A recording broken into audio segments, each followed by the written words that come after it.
ओम जयंती मंगला काली भद्रकाली कपालिनी दुर्गा क्षमा शिवा धात्री स्वाहा स्वधा नमोस्तुते। नमो देव्यै महादेव्यै शिवायै सततं नमः। नमः प्रकृत्यै भद्रायै नियता प्रणता स्मताम्। नमस्कार, मैं हूं आचार्य डॉक्टर विक्रमादित्य और आचार्य वाणी में आपका स्वागत है। 21 मार्च से लेकर 31 मार्च तक के लिए समय कैसा रहेगा, ग्रहों का योगायोग क्या कुछ करने जा रहा है, ये समय आपके लिए कुंभ राशि वालों बड़ा ही शुभ रहता दिखाई दे रहा है। बहुत देव योग से बड़े अच्छे योग बन रहे हैं। यदि बुद्धिमानी से इस समय का उपयोग कर लोगे तो बहुत बढ़िया तरीके से आपको लाभ की स्थिति बन सकती है, आगे बढ़ने के अद्भुत योग बन सकते हैं आपके लिए। समय सही गति में जा रहा है और यदि 21 तारीख की बात करें तो उस दिन अमावस्या का योग पड़ रहा है।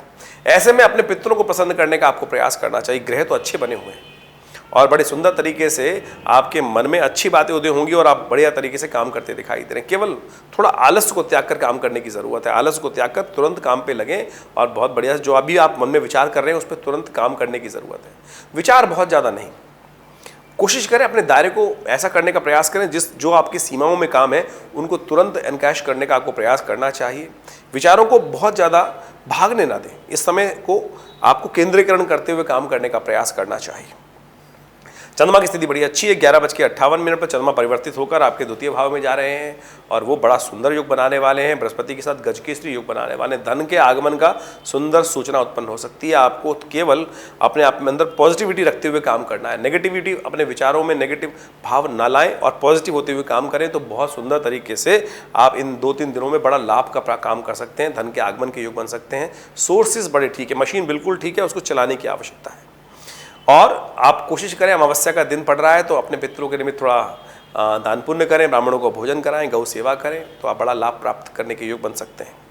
यदि हम बात करें 22 तारीख की तो 22 तारीख के दिन भी ग्रहों का गजकेसरी योग विद्यमान रहेगा। नव संवत आरंभ हो रहा है। पिंगला नाम का संवत है, पिंगल नाम का, और बड़ा सुंदर योग बना रहा है। माँ भगवती का पदार्पण हो रहा है नौका पर बैठकर और आपकी कुंभ राशि विशेष तौर पर बड़ा सुंदर योग बनाएगी। ऐसे में तो उनके लिए बड़ा सुंदर योग बनेगा। गजकेसरी योग के साथ साथ आपके लिए सुंदर लाभ की स्थिति, विचारों में आगे बढ़ने की स्थिति बनने के योग दिखाई देते हैं। केवल अपने अंदर विचार पॉजिटिव रखते हुए काम करने का इस वक्त यदि काम करेंगे तो बहुत सुंदर तरीके से आगे बढ़ने के योग बन सकते हैं। माता जी का, अपने घर की बड़ी माता का आशीर्वाद, भगवती का आशीर्वाद लेते हुए काम करें। देखिए बहुत सुंदर तरीके से चावल का दान करते हुए काम करें।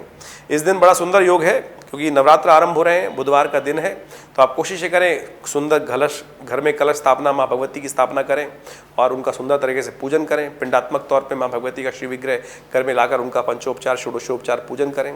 हमने भी सुंदर यज्ञ आश्रम पे रखा है सहस्त्र चंडी महायज्ञ का, आप उसमें भी सम्मिलित हो सकते हैं और उसमें भी भाग लेकर आप भगवती को प्रसन्न कर सकते हैं। हमारे आश्रम में माँ भगवती का सुंदर श्री विग्रह है जो 1947 में मुल्तान से आया था और वो चमत्कारी शिव विग्रह जो 500 साल से बहुत सुंदर विशाल मंदिर से वहाँ पर जब उनको आक्रांताओं ने उस समय पर भारत पाकिस्तान का विभाजन हुआ तो हमारे आश्रम पे उनको कोई लेके आया और वो प्रतिष्ठित भगवती की मूर्ति है और आशीर्वाद ऐसा मिलता है कि जो उनके समक्ष नवरात्रों में यज्ञ में भाग लेते हैं उनकी समस्त मनोकामनाएं पूर्ण होती हैं। तो आप भी विशेष तौर पर ग्रहों का योग बड़ा सुंदर है, ग्रहों का योग अच्छा बन रहा है तो उसका सदुपयोग करने का प्रयास कीजिए।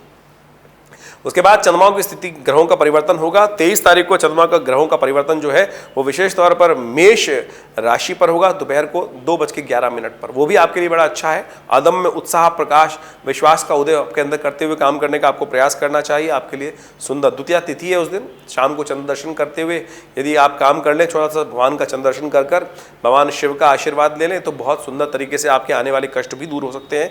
तो ग्रहों की स्थिति मैंने जैसा कहा आपको कार्यक्रम के आरंभ में बड़ी सुंदर बनी हुई है। नए उत्साह उमंग के साथ काम करने की जरूरत है। उनको सबको करते हुए काम करने का आपको प्रयास करना चाहिए। केवल एक बात का ध्यान रखिएगा कि 23 तारीख को जब चंद्रमा मेष राशि में प्रवेश करेगा तो उस समय एक ऐसा योग बनेगा कि बेकार के लोग आपके पल्ले पड़ सकते हैं।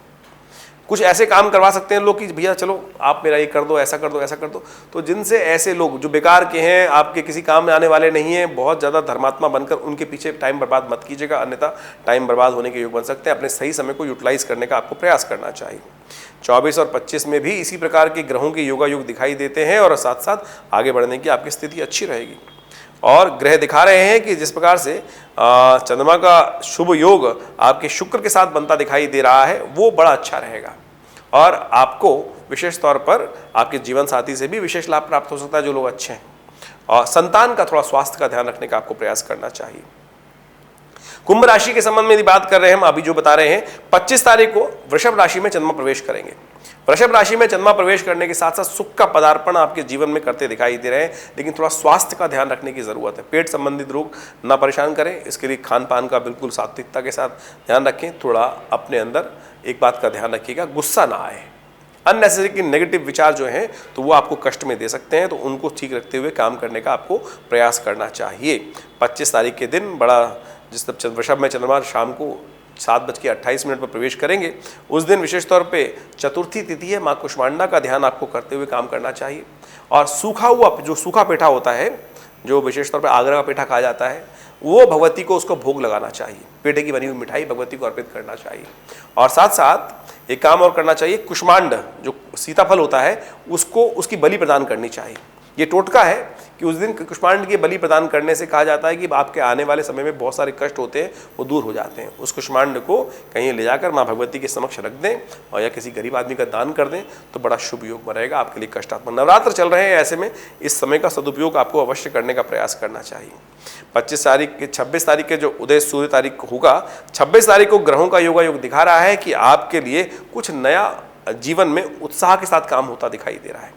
केवल आपको एक बात का ध्यान रखना है, आपके ग्रह योग के अनुसार से धर्मात्मा रहते हुए काम करना है। ऐसे में धर्म से यदि दूर होकर काम करोगे तो कष्ट में फंस सकते हो, इसलिए पूर्ण धर्मात्मा रहते हुए काम करने का आप प्रयास करें, धर्म का साथ लेते हुए। पेट से नीचे की तरफ की बीमारी थोड़ी कोई परेशान दे सकती है, यूरिन संबंधित, इसलिए पानी का उपयोग सही रूप से करने का प्रयास करें। पानी कम मात्रा में करेंगे तो थोड़ा सा स्वास्थ्य के दृष्टिकोण से थोड़ा दिक्कत हो सकती है। 28 तारीख को यदि हम बात करें, चंद्रमा मिथुन राशि में प्रवेश करेंगे और मिथुन राशि में चंद्रमा जो होंगे वो आपके लिए बड़े शुभ रहेंगे, मंगल के साथ शुभ योग बनाएंगे और ऐसे में आपके विचारों से कुछ नया बुद्धि से कुछ लाभ प्राप्ति के योग बनते दिखाई दे रहे हैं।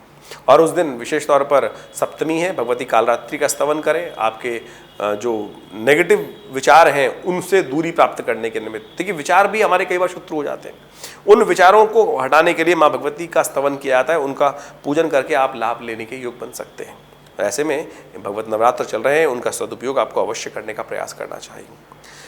28 तारीख को और 29 तारीख को चंद्रमा जो है वो आपके बड़े शुभ योग बना रहे हैं, लेकिन 30 तारीख को चंद्रमा छठे भाव में जब प्रवेश करेंगे तो वो स्वास्थ्य के दृष्टिकोण से थोड़ा कष्ट देते दिखाई दे रहे हैं, तो स्वास्थ्य का ध्यान रखते हुए काम करना है। बिल्कुल ऐसी चीज़ें नहीं, रिस्क नहीं लेना है ऐसे समय। उस दिन रामनवमी भी है, महानवमी भी है, तो उपाय के तौर पर आप कन्या पूजन करें, माँ भगवती का विशेष तौर पर यज्ञ करें। दुर्गा सप्तशती का आमतौर पर बहुत सारे घरों में यज्ञ किया जाता है, यदि वो कर सके तो बहुत सुंदर योग बनेगा। ऐसे में कन्या पूजन बड़ा आवश्यक है। आपकी राशि के अनुसार से हमको दिखाई देता है कि 3 कन्याओं का पूजन अवश्य आपको करना चाहिए। उनके पैर धोकर उनका पूजन कराइए, उनका आशीर्वाद प्राप्त करें, उससे कल्याण के योग बनेंगे। 31 तारीख को बृहस्पति अस्त हो रहे हैं और ये थोड़ा सा कष्टमय है। बृहस्पति आपके धन के आगमन की सूचना दे रहे हैं, आपके सम्मान को बढ़ा रहे हैं, लेकिन ऐसे में यदि परिपक्व काल में बृहस्पति परिवर्तन की तरफ जा रहे थे, 22 अप्रैल को परिवर्तन होंगे, लेकिन उससे पहले सूर्य ने उनको अस्त कर दिया है और ये आपके धन पर कुछ कष्ट उत्पन्न करने के योग दे सकते हैं। तो इसके लिए बड़े सुंदर तरीके से नवरात्र पहले आए हैं, प्रयास करें इस सुंदर नवरात्र में इन कष्टों को दूर करने के लिए संकल्प लेकर यज्ञ करें। और हमने जो आश्रम में सहस्त्र चंडी महायज्ञ रखा है बड़ा सुंदर है, उसका आप यदि उपयोग करेंगे अपनी मनोकामना सिद्धि के निमित्त तो माँ भगवती के आशीर्वाद से कल्याण के योग बनेंगे। धन्यवाद।